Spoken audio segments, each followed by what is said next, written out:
consolation prize. Ayan, congratulations po.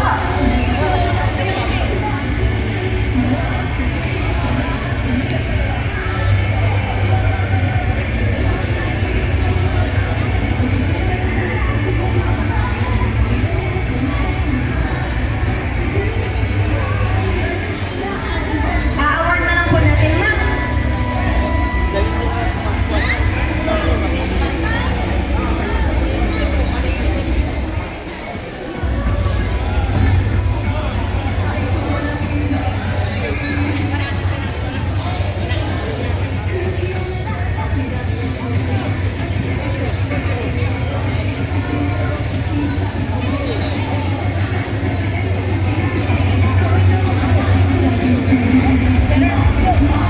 Okay. So, sir, ano bang naramdaman na naman, no? Nag-build ka ng Gundam. Parang natanong din kita last year. Ano ba yung inspiration mo dun sa binuild mo, sir?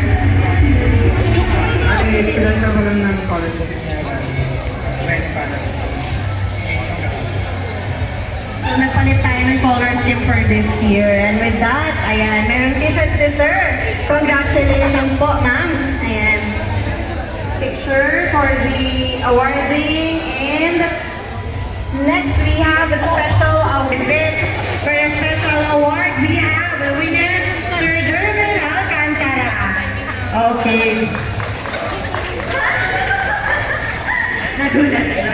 Okay, so we have here your prize and certificate of participation coming from you, Miss Toya. Congratulations po. And now, dito na tayo sa mga runner-ups and champion. Sino naman kaya ang mga nanalo ngayon for this year's Toy Festa 2024, our Battle of Competition. So for second runner-up, ang ginawa po nila ay si Zaku Warrior, Sir Jonas Joseph M. Quintana.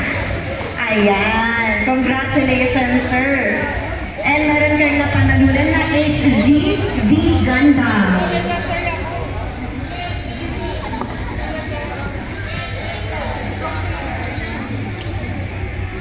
Okay, congratulations once again, Sir Jonas Joseph M. Quintana. And for our first runner-up, may we call on Sir Emerson P. Benson.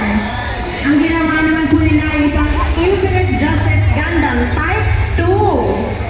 And may uwi niyo po ang isang HG Sazabi. Congratulations po ulit, Sir Emerson.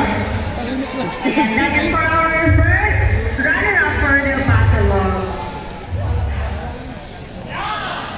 And now, ang pinaka-inaantay ng lahat, ang nanalo for our battle ang ating champion na mag-uwi ng MGF 91. Wow!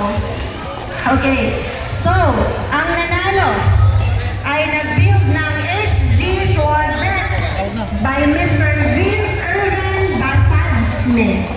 Okay. Sir Irvin, congratulations. You are the champion of the battle for this year's Toy Fiesta 2024. And with this, we would like to thank, of course, Pangasinan Gundam Builders. And syempre, you Miss Toy Hat. Congratulations po sa ating mga winners. Yes po. Iba yung init ang power. Ayan.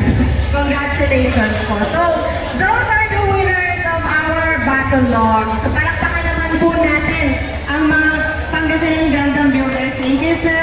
And you, Miss Toya. And of course, ang ating mga winners. Congratulations po. With that, let's move forward to our next batch of winners naman. Sa other events naman ito.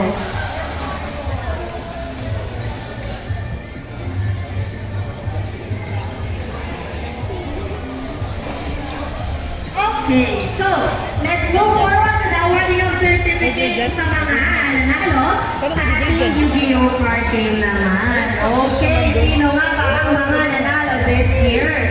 Sino ang best man naman sa kanila? Okay, let's start with third runner-up. Baka yan ang sinasabi naman sa good champion. Pero high grade to mga to. High grade. Wait po.